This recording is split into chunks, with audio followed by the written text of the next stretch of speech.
chasing the hunt, and I set the pace when I'm running. I always take what I want and I always give it 100. Don't need a bank, no I'm funded. Play the game like it's nothing. I'm always thankful for something. Don't take for granted, stay humble. Now wake up, it's time to look at the enemy. Look in the mirror if he is no friend to me. It's not working out, maybe it's the chemistry. It's time to break up so I can make a better me.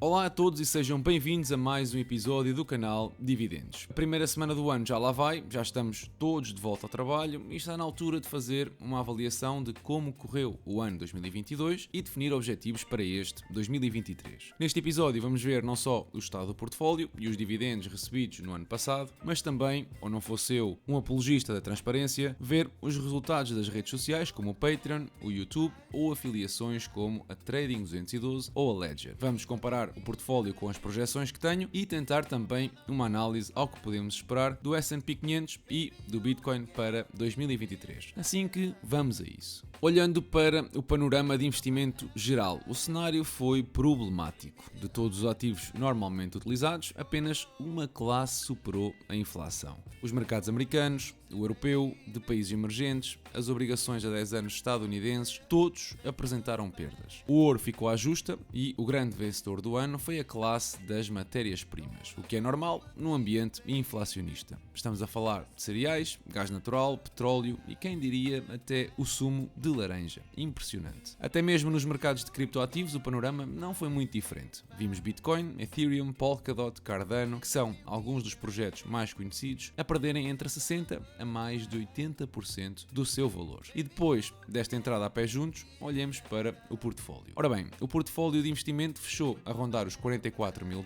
o que se traduziu numa perda de 12,5%. Este foi o meu primeiro ano com perdas, mas também não tenho assim um historial tão vasto para comparar. Ainda assim foi suficiente para bater o S&P 500, que fechou com perdas de 20%, e o IWDA, que fechou com perdas superiores a 18%. Por outro lado, a Berkshire Hathaway do Warren Buffett foi o grande vencedor, novamente, com um resultado positivo, superior a 3%, mas foi caso único. Nos últimos 4 anos, o portfólio fechou 3 no pódio, comparando com alguns dos ETFs mais reconhecidos, o que me deixa contente, mas também não faz de mim nenhum supra-sumo. O ideal seria fechar sempre em primeiro lugar, mas infelizmente ainda não o consegui. Olhando para o que são algumas métricas, como a quantidade de dividendos que o portfólio está a gerar, podemos ver que neste momento gera mais de $1.200 anuais, ainda que em 2022 o valor tenha sido inferior. Esses dividendos têm uma rentabilidade de 3,35%, um valor abaixo daquilo que eu desejaria, algo a rondar os 4%. Desde o início, estes investimentos têm aguentado bem, com uma performance muito perto dos 20% de valorização e um risco associado inferior a 4%.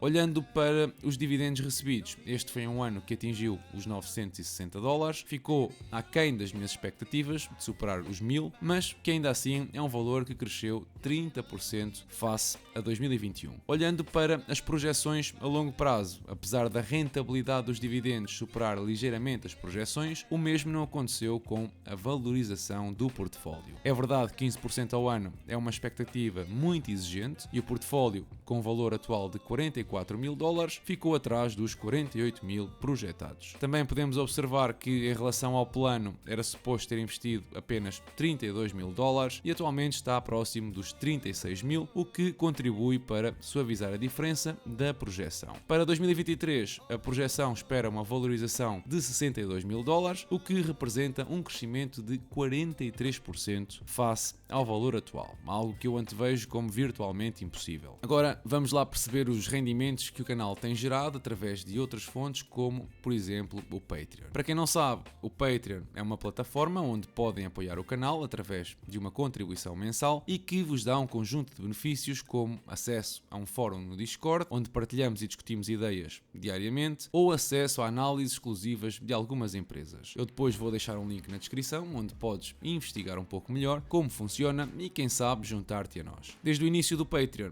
os membros contribuíram com 189 euros desde julho, o que já é uma quantia significativa e desde já o meu obrigado a todos. Mas como sabem, o objetivo deste canal é contribuir para a literacia financeira no nosso país e como tal eu sorteio também todos os meses um livro para os patronos. No total, os livros custaram 110 euros, assim que existe uma margem de 79 euros para cobrir eventuais meses com sorteios duplos ou mesmo com outras iniciativas. Em relação às afiliações, sempre que vocês recebem uma ação gratuita da Trading 212 com o código DIVIDEND, eu recebo uma comissão que no ano passado ascendeu a 150 euros. Outra afiliação é com a UC, onde recebo uma comissão por cada livro que compram usando os links que estão na descrição dos episódios e em 2022 esse valor ascendeu a pouco mais de 12 euros. Por outro lado, a minha afiliação com a Ledger, da qual eu publiquei um episódio recentemente, angariou 13 euros no ano 2022. E agora o YouTube.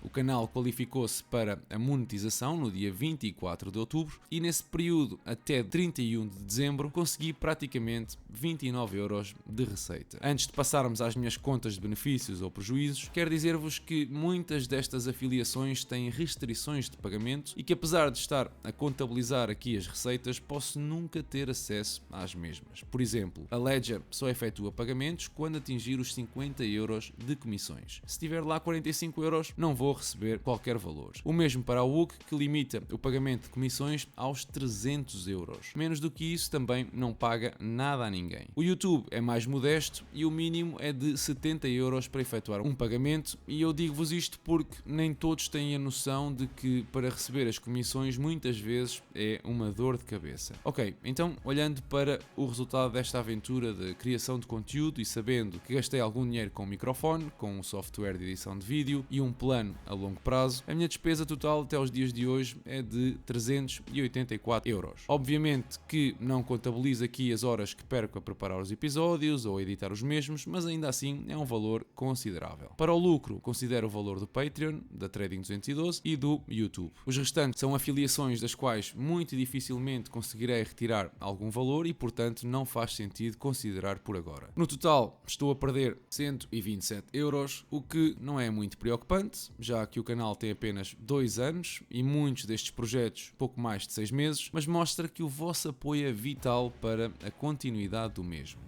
E tudo o que eu peço é apenas um like nos episódios, que partilhem com os vossos amigos ou conhecidos e que subscrevam o mesmo para receber as notificações de novos episódios. Se queres apoiar o conteúdo de forma mais interativa, podes sempre passar pelo Patreon, ou se a tua onda é uma contribuição espontânea, tens sempre o botão das doações do YouTube, que também é muito bem-vindo. Bom, mas o ano 2022 já lá vai e agora é hora de projetar este 2023. Como é que se vai comportar o S&P 500? Vamos continuar a cair ou vamos finalmente voltar a uma tendência crescente? Ok, olhando para as projeções dos analistas, a expectativa é que o S&P 500 termine o ano entre os 3.500 a 4.500 pontos. Ou seja, nada de novos máximos este ano, mas demonstra que ainda é possível cair mais. E as contas para suportar este intervalo até são fáceis de se fazer. Os principais bancos de investimentos esperam que o S&P 500 apresente benefícios entre os 195 e os 230 dólares. A FactSet, que costuma aproximar-se um pouco por cima, tendo em conta o histórico recente, está no limite superior. Assim que eu diria que um valor entre os 200 a 220 seria algo de razoável. Mas só com este valor não conseguimos ter uma ideia de onde pode andar o índice. Temos de o multiplicar pelo preço-benefício, que hoje em dia ronda as 16 vezes. Assim que, se o ano fechar sem grandes eventos macroeconómicos, o índice pode fechar entre os 3.200 e 3.520 pontos. E agora a pergunta é, porquê 16? É que se olharmos para as últimas recessões, este multiplicador tende a cair naturalmente e pode chegar às 12 vezes. Por um lado, parece-me certo que os Estados Unidos vão entrar numa recessão, mas não acredito que tenha a mesma gravidade do que aconteceu em 2008. O múltiplo pode eventualmente chegar às 14 vezes, o que nos daria o intervalo entre 2.800 e os 3.080 pontos. Portanto, parece-me que os analistas estão demasiado otimistas com uma expansão novamente do múltiplo, quando isso não aconteceu em recessões passadas. Assim que, atirando uns valores para o ar, e isto vale o que vale, eu diria que é mais provável vermos valores entre 2.800 e os 3.500 pontos. Mas lembra-te que se a política monetária mudar a meio do ano ou no terceiro trimestre, então é certinho que o múltiplo expande rapidamente e podemos inclusivamente atingir os 4.000 pontos. Ok, então e olhando para o gráfico do S&P 500, estes valores são ou não viáveis?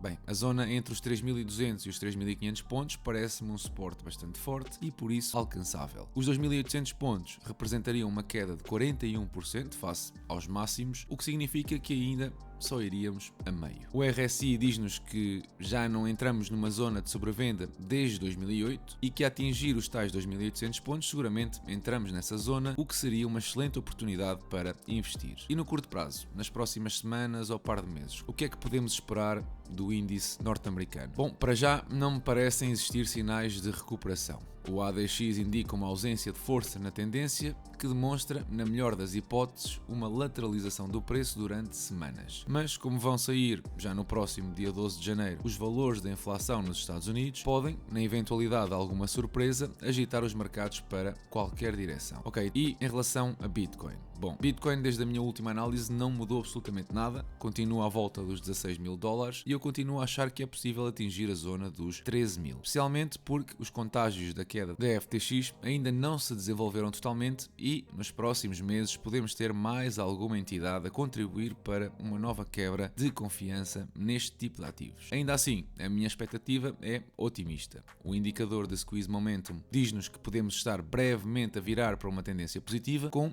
a metade do vala vermelho a ser formada até junho ou julho deste ano. Uma sugestão que o modelo Stock to Flow acaba por concordar. A julgar pelo histórico dos últimos halvings do Bitcoin, é expectável que neste ano e até junho do próximo possamos assistir a uma recuperação do valor e que a valorização mais acentuada aconteça no ano de 2025. Por isso, eu vou começar a reforçar a minha posição semanalmente durante esta fase, aumentando os reforços se entretanto o preço cair até aos 13.000 dólares. Os mercados esses começaram o ano com o pé direito, com os índices europeus a apresentarem valorizações superiores a 5%. O portfólio tem acompanhado a onda e está, até agora, perto dos 23% de valorização, com mais de 10 dólares recebidos em dividendos nestes primeiros dias de janeiro. A tendência trimestral continua a ser crescente, como podem ver pelo gráfico da direita, e isso é o mais importante. E é tudo por hoje. Se gostaram do episódio, não se esqueçam de contribuir com o vosso like, sigam-me nas redes sociais Patreon e Instagram, onde subo conteúdo com mais regularidade, e usa o código DIVIDEND na Trading 212 para receberes uma ação gratuitamente. Eu desejo-vos uma excelente semana e bons investimentos.